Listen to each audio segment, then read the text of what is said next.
My friends, it just keeps happening. But in order to understand exactly what happened, we first must go back. On December 2nd, 2017, speedrunner and future investigative journalist Karl Jobst completed GoldenEye's dam level on the agent difficulty in 52 seconds, achieving a remarkable speedrun world record. Through the lens of years of hindsight, we can see now that this was one of the most influential world records ever set in the realm of speedrunning, as it made Karl Jobst a household name in the fields of speedrunning video content, helping to launch his career and set the tone for speedrun explanation videos in the years to come.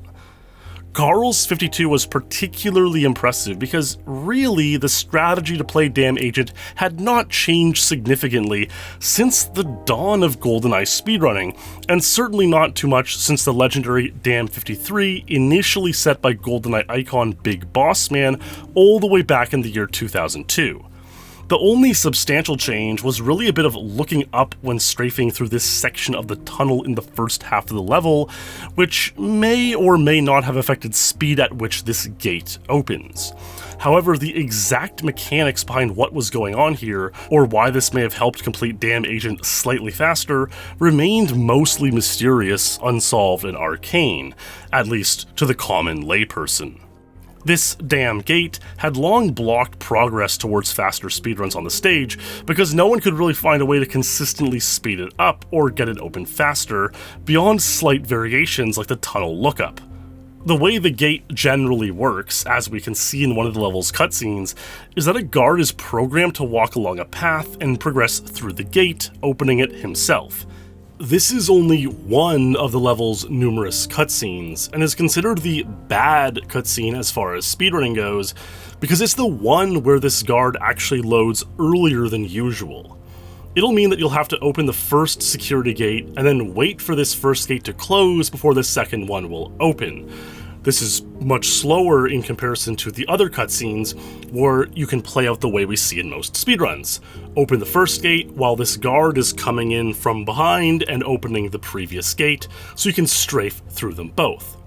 However, anyone just starting out with the game, playing slightly more slowly than speedrun pace, will notice that this guard can open the first gate while the second gate is still open, and thus you might ponder if you could squeeze through both and this might be faster in some way. Now, of course, it was conventionally not believed to be faster, since you have to play a little bit slow in order to get here, too slow than any time saved by skipping the button press. And so this had been dismissed since the 90s, with most people agreeing that the only way for the guard to open the gate is to be too slow for any meaningful record setting. And so the fastest records on Dam Agent, or any difficulty really, would require you to make the slight detour to the button, push the button, start opening the first gate yourself, strafe back towards the opening crack, and the guard will open up the second gate, which you can slip through and progress through the stage. Alright, with all that being said, Karl's Dam 52 took him roughly 250 hours of mind-numbing gameplay, needing to play similar to the foundational ways of Boss's first 53, but combining this with a perfectly strafed run where he also receives 3 forward boosts, something which Karl only experienced once every 70 hours or so, until he finally clutched one of the runs out into a Dam 52. Oh yeah, I guess one other piece of the strategy development since Boss's first 53 was the use of the 2.x control styles, which allow you to perform actions in the opening cutscene. As an end result, you are able to move at full speed when starting the level, saving roughly 1/3 of a second. But the sort of general fundamental strafe and path through the stage had not changed since the early days. Now, over the course of the next few years, we would see similarly intrepid speedrunners, notably the upstanding and principled Callie W, an ultimate grinder who would similarly play hundreds of hours to replicate Dam 52, tying the record and preventing it from becoming one of the longest standing untied records in GoldenEye history. You know, because Dam 52 had become this legendary record with all this prestige around it, Callie sought to become the first person to tie such a remarkable record. And ties of Dam 52 would remain very, very rare, with only one more player, the ambitious and industrious Joachim Lung, joining Callie and Karl with a Dam 52 of his own, something that took him dozens upon dozens of hours of play and intense study as well. Dam 52 would remain illustrious and challenging, again because it's a relatively boring level that requires absolutely perfectly executed strafing, in combination with receiving good quality guard boosts, which are rare to come by on the agent difficulty where the guards are noticeably inaccurate. And so we only had this group of 3 Dam 52s over the course of 7 years since Karl originally scored the remarkable time. And again, numerous ponderances over any different path or strategy on the stage never really amounted to anything, with the path never having truly deeply changed in a meaningful way since that original Dam 53 of Big Boss Man set all the way back in 2002. But my friends, around the time of the winter solstice in the year 2024, that all changed. And it all started with an onslaught of investigatory work and speedrun science into the Dam Gate by a fellow who goes by the name Onslatt. Onslatt is a fella, one of those brilliant minds who prefers examining the games through the lens of speedrun science and tool-assisted speedrunning, rather than playing on the console and getting his hands dirty in real-time attack speedrunning or single-level speedrunning himself. And my goodness, has Onslatt executed some truly remarkable tool-assisted speedruns, which show insane proof of concepts as to what might be possible in the game. Like this Aztec 00 110, 23 seconds faster than the current world record on console, or this Streets Secret Agent 149 where he gets 25 forward boosts. Yes, 25 forward boosts. Onslatt had seemingly found a way to elevate even the tool-assisted speedruns of GoldenEye to a level that they had never seen before, and was certainly bringing a fresh perspective to the game with a new set of eyes, unblinded by the old ways and preconceived notions that perhaps had left many others stuck in past ways. One thing in particular that a keen eye might notice in Onslatt's runs is the frequent use of the 16:9 aspect ratio. This is an in-game option right alongside normal, full, widescreen, and cinema screen, and generally no one ever wanted to play in 16:9 because it kinda looks weird for a game originally released in the Nintendo 64 era, designed mainly for 4:3 aspect ratio televisions, and 16:3 was generally believed to play laggier since you were rendering more information with a wider perspective on the game, thus loading more objects like guards and whatnot. Or does it? Here we are nearly 20 years later, and finally Onslatt was beginning to experiment in a tool-assisted setting with the 16:9 aspect ratio, and he found something quite interesting and compelling, particularly on Dam, and particularly as it comes to the Dam Gate. You see, by taking this seemingly slow and wacky turn in the tunnel, and importantly, with your visual settings set to 16:9 and cinema screen on, it seems as though you can load the Dam Gate guard much, much earlier than usual, to the point where he will gladly open the gate before you get there, thus saving the extra distance it would usually have taken to go over to the button here and then back towards the gate opening. Now, this was sort of known before, but this slow and wacky turn didn't seem to be as slow as, say, playing the level slowly for the first time ever, causing the guard to open the gate. It actually didn't seem that much slower at all, and maybe could end up being a little bit faster. Onslatt posted a tool-assisted speedrun of Dam Agent 50 seconds, proving the use of this knowledge and suggesting that this technique could be faster. Alongside this TAS video, he shared an info dump with a bunch of knowledge he acquired in his TASing journey, including detailed images about draw priority, guards with special visibility, portals, and a lot of technical things of this nature. And while this was quite a remarkable set of knowledge shared by Onslatt, it was perhaps too technical for your common layperson speedrunner to really parse much from. And furthermore, it's important to note that GoldenEye has had an extremely slow year, which is perhaps natural due to the game getting older, its player base moving on, the game getting more and more optimized, perhaps due to some discord within the ranks of the community, sown by various ne'er-do-wells and other troll posters. But the point is, the game was slowing down quite a bit. There were only 2 untitled records achieved in GoldenEye in the year 2024 thus far: a Cavern Secret Agent 110 by Bands, and a Trained Double Agent 147 by Perfect Ace. So perhaps a combination of a slow year, waning interest in the game, and people just generally believing this damn 50 tool-assisted speedrun was some sort of wacky experimental TAS thing, led to few people taking notice of this new technique, and even fewer people actually trying it out themselves. But that didn't stop one small group of intrepid gamers in a far-flung corner of the elite internet gaming community from diving in and experimenting with the damn gate themselves. One notable completion that seemed promising with this damn gate technique took place on December 2nd, when a speedrunner by the name of Sayonara, one of few Emirati speedrunners, was experimenting with a new damn technique, and got a run of 53.55 seconds with 0 boosts, and using full screen instead of the more optimal 16:9 screen. We know it was 53.55 because he was using a practice splits ROM hack which displays the exact ending time in the end screen. This was a pretty clear indication that with 2 boosts he could get 52.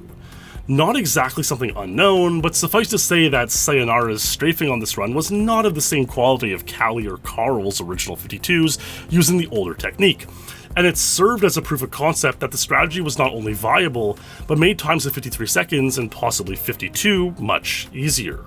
It was the first sort of real proof in a console setting that, maybe there is something truly here. Inspired by these recent finds, Sayonara would keep grinding, and through December would later achieve a 53.10 with a 0-0 boost ratio. A clear indicator that with even one good boost on this run, he could tie the once legendary damn 52. Hilariously, he kept using this practice ROM hack displaying his splits, and thus invalidating any run he might get, of course due to it being a hacked version of the game. But Sayonara would play out an otherwise perfectly legitimate damn 52.98 seconds, literally getting a damn 52 that couldn't count.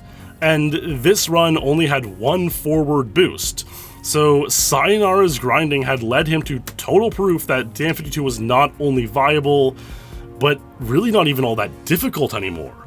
And now all he had to do was stop playing on the practice splits ROM hack and start playing on the real cartridge.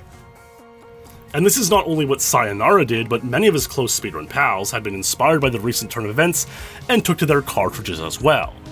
Now, I can't get into every weed of what happened on every run played throughout this time, but notably, Joachim Lung, one of the 3 men who had already achieved a damn 52, used this technique to achieve damn 52 again, this time on the Japanese version of the game.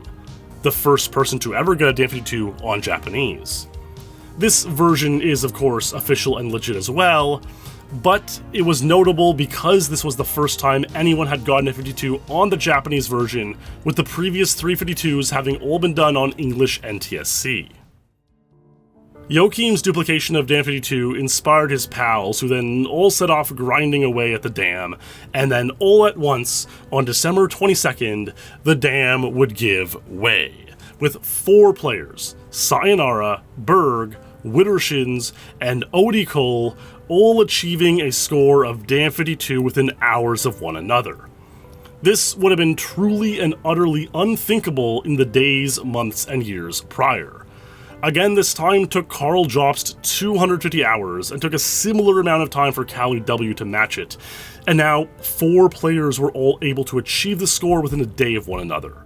That's all one needs to say to know how significant of an impact this new strategy innovation has had on the damn stage, and that's just so insane when you think that it's sort of just moving slightly a different way in the tunnel with different video settings on, and letting a guard open the gate instead. Again, this is the kind of thing that any new speedrunner would have seen while playing and wondered if it was meaningful in any way, only to have their ponderings washed aside by the more austere and weathered players. Yet here we are, and with the intellectual mind of Onslatt taking a deep dive into the damn gate and loading of various NPCs, we find the ultimate twist of irony, that this strategy is indeed the better one on Damn, GoldenEye's iconic first stage. More 52s have and will continue to roll in, including most notably one by the big boss man himself, the speedrunner who originally got 53 all those years ago, breaking his own personal best and former world record, which he had held for 22 years. That is a remarkable feat no matter how you cut it, beating your own time you've had for 22 years. It's hard to say how easy this will make Damn 52 in general for your common player. Remarkably, it could become GoldenEye's easiest tied world record. That honor currently goes to Cavern's Agent 101 or Cradle Agent 33, the only records on the rankings today with over 50 ties currently. But given the pace of Damn 52s flowing through this flooded dam, one can only imagine if we might see dozens of players quickly achieve Damn 52s of their own. This, of course, raises one very good question. Is Damn 51 possible? I've asked this before numerous times, and in fact, Damn 51 was achieved on the Xbox version of the game by iFever around this time last year. The Xbox, of course, is a much more robust computer than the Nintendo 64, and thus the various lag differences and other processing minute matters helped make 51 possible there, a little easier than on the N64, but it was still an impressive feat in its own right. Still, could Damn 51 actually finally be possible on the real original Nintendo 64 console? Well, currently, I don't see why not. The simple math would show the sort of remarkable 3-boost run that Karl once waited 70 to 80 hours to appear could at least get a very low 52 run, approaching 51. Maybe 3 boosts is enough to get 51 in a perfectly strafed run, and perhaps just one more innovation or a miraculous 4th boost will end up doing the trick. But personally, my money is on Damn 51 actually being possible, and will probably happen sometime this decade, if not sooner than later. And I know, that is insane to be saying, when we now live in a world where Damn 51 is actually possible. Compellingly, with it still being in the early days of this new meta of Damn speedrunning, no one has yet put together a run on Secret Agent or 00 Agent, which can threaten the status quo and current world records there. Now, this gate technique should save time on those difficulties as well, with the world record sitting at 115 Secret Agent by Callie W, set and untied since November 2022, and 154 on 00 Agent, a 3-way tie between Callie W, Clemens, and the legendary Mark Rutsu, who originally set the time in November 2020. It seems as though this new tunnel gate technique saves, maybe not quite a full second, but close to it, so 114 and 153 should certainly be very plausible. I mean, 153 was even possible before this innovation, as Damn 00 Agent is a notoriously insane level with tons of guards, hard to get the perfect run with the perfect boosts, perfectly optimized, so something like 152, or maybe even 151 or lower, could be on the table now. I mean, that's insane. There are even more techniques that haven't been fully investigated, like a theoretical alarm through the window strategy being incorporated on Damn 00 Agent, which could help trim off even more time. And if there's anything this whole ordeal has taught us, it's that we shouldn't take these sorts of strategy variations and innovations for granted. So, will you be one of the surely many to use this new technique to achieve Damn Agent 52 while it is still the world record? Has this inspired you to finally pick up the controller and speedrun GoldenEye yourself? If so, you know where to go. Sign up at theelite.net World Rankings and give it a go. Everyone's gotta start somewhere, and while oftentimes we think these games are in their late stages, and they probably are, there's still certainly enough meat on the bone left for someone to make their mark, just like Onslatt and the 52 crew has done with these recent developments. It's been said that there are decades where nothing happens, and days where decades happen. And I think it's safe to say that these last few days, as far as GoldenEye speedrunning goes, decades worth of things just keep happening. One last thing I found, which I can't resist but show here, is this post made from Karl on the Elite Forum when he first got Dam52. In the world record topic, which is exclusive to those who are posting simply which world record they just got, and thus each post is quite valuable in there. He posted a picture, a selfie of himself with his Dam Agent 52 end screen, and a sign reading, F the haters, Tier 1 for life. Tier 1 being an arbitrary sort of tiering group that the community comes up with ranking world records from 1 to 8. Now, at the time, he was certainly correct in believing that this was a Tier 1 time and would remain so for life. I mean, Dam52 was one of the most insane things we had ever seen. But now, suffice to say, it has fallen a few tiers as its strength as a GoldenEye world record, seeing multiple ties within a matter of days. Many pointed out that his Tier 1 for life writing sort of looks like Tier 14 life due to him using the numeric 4 rather than spelling out FOR. And the deepest and thickest irony, though Karl and no one else would have seen it back then, is that perhaps Dam52 has become so easy that it will indeed fall deeply down into the ranks of a very common GoldenEye world record. So there's the story of how a few lads broke the dam gate, the world records flooding in, and all that good stuff, in all likelihood setting up many more world records that will come. I hope you enjoyed this story and telling. Here's to a wonderful 2025, my friends. Merry Christmas and a Happy New Year to all. Stay true, and I'll see you in the next stream, video, or fireside.